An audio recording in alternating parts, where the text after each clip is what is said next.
O mês de férias tem mais movimento de carros e motos nas estradas estaduais e federais, o que pode resultar em mais acidentes, infrações e multas pesadas. As multas variam entre R$ 88 e R$ 2.900, além de pontuação na carteira. O flagrante por embriaguez dá cadeia e suspensão do direito de dirigir.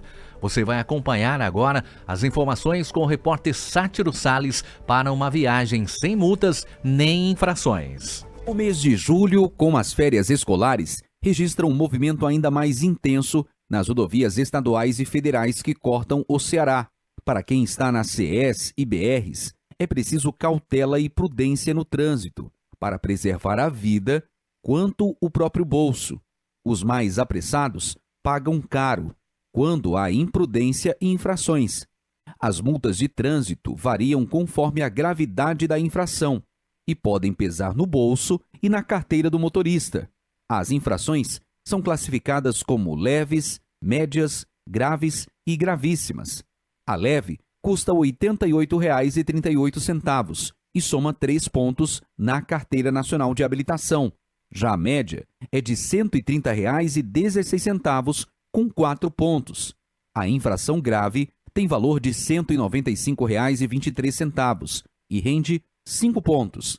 A mais severa, a gravíssima, custa R$ 293,47 e adiciona 7 pontos, podendo ter um valor multiplicado por fatores que variam de 2 a 16 vezes, dependendo da infração. Entre as infrações gravíssimas estão dirigir sob efeito de álcool, participar de rachas, forçar ultrapassagem e se recusar a fazer o teste do bafômetro. Essa última gera uma multa de R$ 2.934,70. Usar o celular ao volante também é considerada gravíssima. Ao atingir 20 pontos em 12 meses, o condutor pode ter a CNH suspensa, salvo se cometer apenas infrações leves ou médias. Com informações do Ceará agora, Sátiro Salles. Vamos continuar falando sobre esse assunto e agora aprofundando detalhes com o inspetor Ricardo Araújo, da Seção de Operações da Polícia Rodoviária Federal.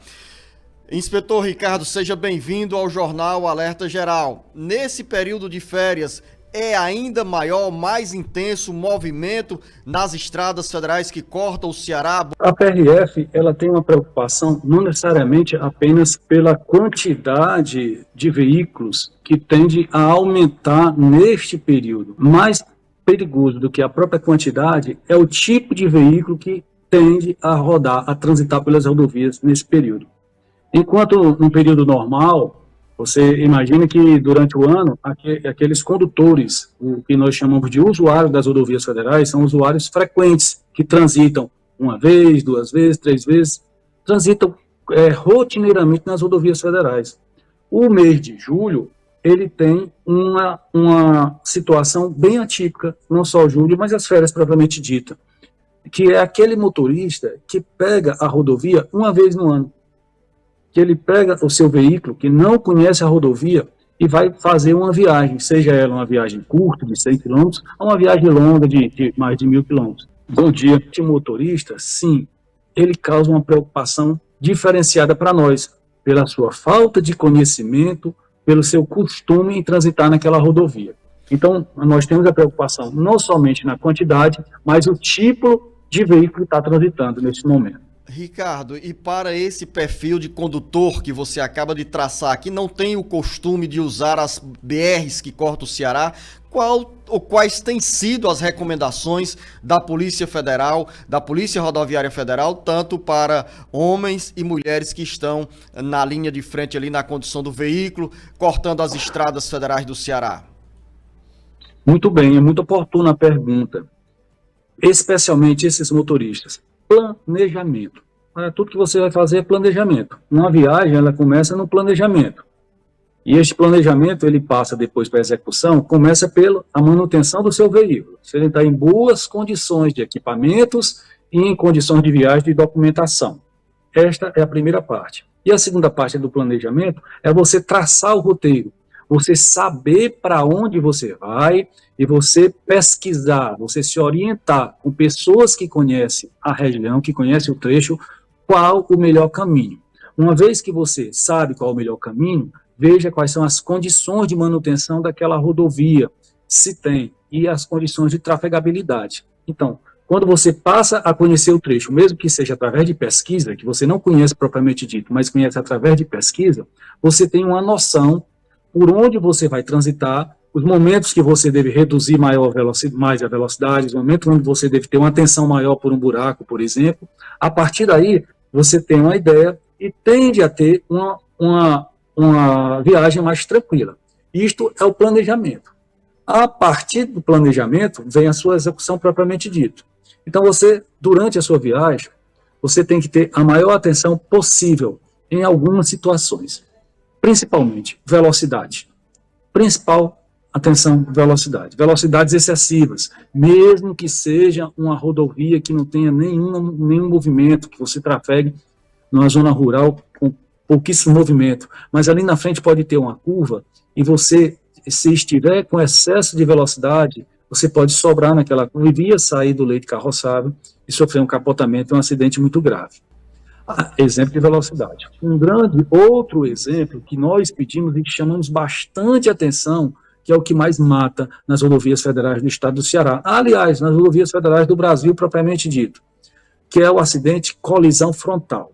O acidente de colisão frontal, ele é causado pela uma ultrapassagem, não necessariamente irregular, por uma ultrapassagem de um dos veículos. Quando o veículo faz uma ultrapassagem, na sua maioria irregular, colide frontalmente com o outro. Então, se você vai ultrapassar, e mesmo que o local seja permitido, não necessariamente, local proibido jamais, mas mesmo com o local que seja permitido ultrapassar, só ultrapasse com bastante segurança. Calcule a distância visual do veículo que vem no sentido contrário, de preferência que não venha veículo no sentido contrário, que você já tenha uma marcha com condições de ultrapassar o veículo que você está ultrapassando. Se você for ultrapassar um veículo pequeno, você vai levar um tempo. Se você for ultrapassar uma carreta, que nós temos bastante na nossa rodovia, você vai levar outro tempo. Então, você calcula aquela sua ultrapassagem e só faça com total responsabilidade. Na dúvida, não ultrapasse, porque uma ultrapassagem mal sucedida vai ter uma colisão frontal muito provável, e uma colisão frontal, na sua grande maioria, as vítimas são fatais. Nós estamos aqui no Jornal Alerta Geral conversando com o inspetor Ricardo Araújo Bezerra, da Seção de Operações da Polícia Rodoviária Federal, e também conosco o jornalista Beto Almeida. Bom dia, Luzinor, bom dia, o inspetor Ricardo. Uma pergunta que eu faço para o senhor aqui em relação às condições de tráfego, inspetor, nas nossas rodovias. Qual é hoje, vamos dizer assim, a pior rodovia para se trafegar nesse período de férias no estado do Ceará, e quais são os trechos que o senhor conhece, assim, que, digamos assim, tem que ter a atenção redobrada do motorista? Eu começo falando pela BR-304, que é uma rodovia que ela passou por uma manutenção recente. A BR-304 é aquela conhecida ali na região do Aracati. É uma rodovia que está em excelentes condições boas. Ela foi, atualmente ela foi reformada, uma rodovia muito boa. Então, esta daqui eu faço um destaque positivo para ela. A BR-222, na região de Sobral, ela tem uma situação razoável. Agora, a BR-020 ela sofreu bastante este ano com as chuvas, ainda tem sofrido, tanto a BR-020, especialmente ali já depois de Canindé. A BR-020, ela tem alguns buracos, e alguns buracos que você tem que ter alguma atenção, passa por manutenção, mas tem trechos que ainda tem buraco, e é muito delicado. A 116, ela varia, tem trechos bons e trechos ruins. Para eu estar te dizendo agora quais são os trechos que estão bons e os trechos que estão ruins, é delicado. A 116 é a mais delicada para nós, por quê? Porque além das condições que não são as ideais no momento, em algumas partes do trecho, a 116 é onde nós temos a maior trafegabilidade de veículos, considerados veículos grandes, de grandes portes, veículos pesados. Então você coloca um veículo de grande porte pesado em um trecho que a condição não é muito boa, o risco de sinistro ele aumenta. Então a tua atenção tem que ser redobrada. Então eu poderia dizer que a BR-116, que vai para o sul do estado, é um ponto mais delicado para nós, por conta dessa soma de fatores. Inspetor Ricardo, eu passei há poucos dias pela BR-020 entre Canindé em direção a Tauá e observei a buraqueira que gera risco sim para quem tem que passar, tem que trafegar por esse trecho da BR-020. Inclusive, chegamos a conversar com o superintendente do DENIT no Ceará, o Will Almeida, e ele nos antecipou que o DENIT já estava providenciando uma operação tapa-buraco para minimizar os danos ali naquele trecho da rodovia. Agora, quando o jornalista Beto Almeida perguntou ao senhor sobre os trechos mais preocupantes, o senhor fez referência à também a BR-222, ali na subida da Serra da Ibiapaba, onde o trecho exige uma lentidão maior e mais prudência. Qual é a recomendação para quem vai subir e descer a região da Serra Grande indo pela BR-222? Especificamente nessa sua pergunta, então na subida da Serra, aí a gente volta para aquela primeira fala da nossa entrevista, né? Principalmente para o condutor que viaja uma vez no ano, que não conhece bem a rodovia. A serra, ele tem uma condição bem especial. Então, a serra é paciência. Você vai ter ali de 10 a 12 quilômetros de subida de serra. 10 a 12 quilômetros de subida de várias curvas sinuosas, em aclive e declive o tempo todo. Então, suba em marcha lenta, com o veículo de terceira marcha no máximo, de segunda marcha em alguns pontos, né? Suba em marcha lenta. Não realize ultrapassagem. Você vai ver que a serra, ela vai ter uma faixa permitida de ultrapassagem bem curta. Mas mesmo no momento de permitida essa ultrapassagem é muito delicado. Então, se você puder ter paciência e saber que você vai levar nesses 10, 12 quilômetros ali alguns minutos, e esses minutos pode retardar a sua viagem, mas vai retardar de uma maneira segura, suba a serra sem fazer ultrapassagem. E se seu veículo for um veículo mais lento, ainda seja um veículo de grande porte ou até um veículo de pequeno porte, mas um veículo mais lento, quando permitido for que tiver uma faixa da direita, você vai para essa faixa, que é a chamada terceira faixa, para permitir que o veículo que está ultrapassando, que ele faça uma ultrapassagem com maior segurança a você. Então, essas são as dicas da subida. Na descida, é conhecido, já é o jargão do próprio motorista profissional que eles nos ensinam, né, e nós aprendemos nas nossas escolas. Você desce com a marcha travada, com os pneus travados, jamais na marcha lenta, na normal, propriamente dito. Ou carro manual, ou carro automático.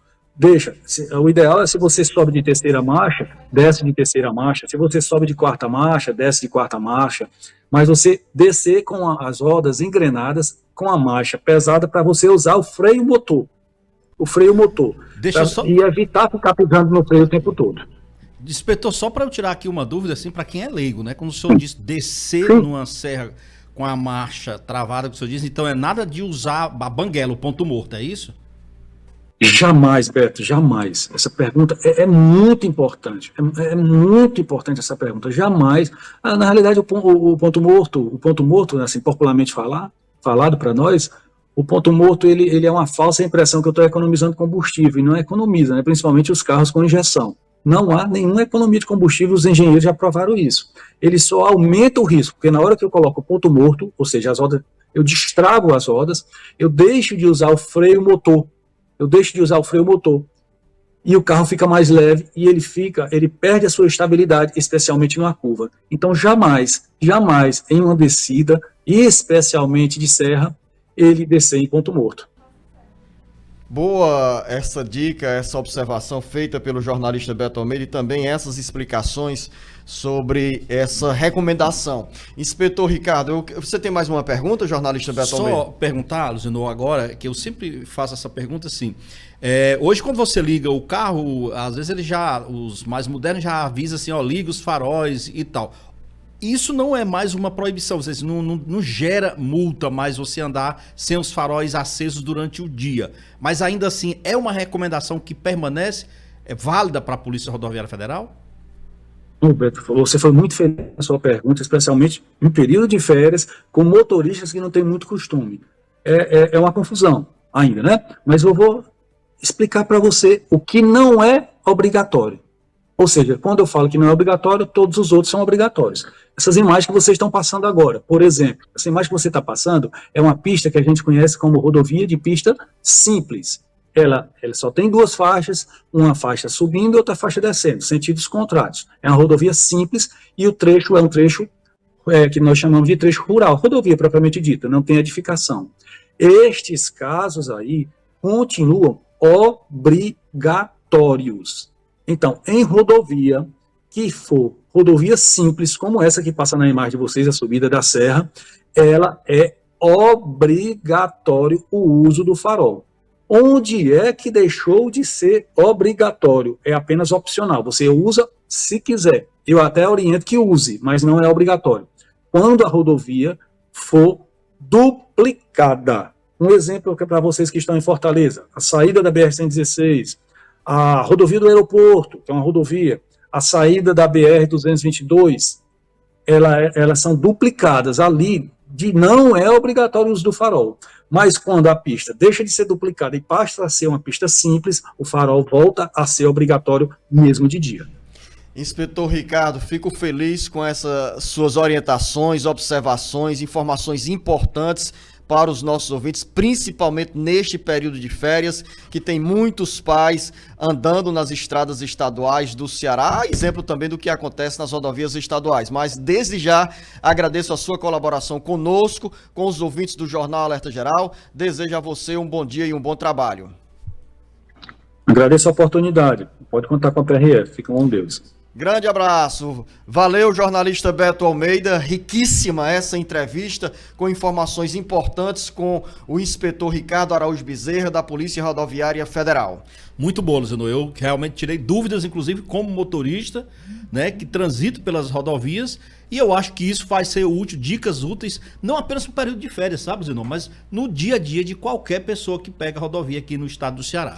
Beto, nós já estouramos o tempo aqui, mas apenas uma observação em cima de uma pergunta que você fez ao inspetor Ricardo, né, que é essa questão do uso dos faróis, né, ficou transparecendo, Beto, ao longo do tempo, que não tem mais cobrança de multa, é desobrigado se usar o farol ligado, e ele aí diz, né, que a proibição, que a decisão, né, da interpretação da legislação é que permite que o farol não fique ligado apenas em rodovias duplicadas, mas em áreas simples, né, que é o que acontece na maioria das BRs que cortam o Ceará, e esse conselho vale também para a CES, para as estradas estaduais, ou seja, onde tem estradas simples com mão dupla, aí é obrigado sim o uso do farol ligado, que é uma segurança para nós, porque ali não vai significar, Beto, mais despesa com os faróis ligados de jeito nenhum. Eu conheço gente, não tem mais consumo de energia, de combustível. Eu não sei se você conhece, mas eu tenho pessoas próximas que dizem assim, vai reduzir o tempo útil da minha bateria. Ora, mesmo que isso ocorra, essa redução do tempo útil, mas a segurança que isso dá é imensa. Valeu, jornalista Beto Almeida, valeu a você, ouvinte internauta. A gente volta amanhã neste bate-papo político dentro do Jornal Alerta Geral. Um grande abraço.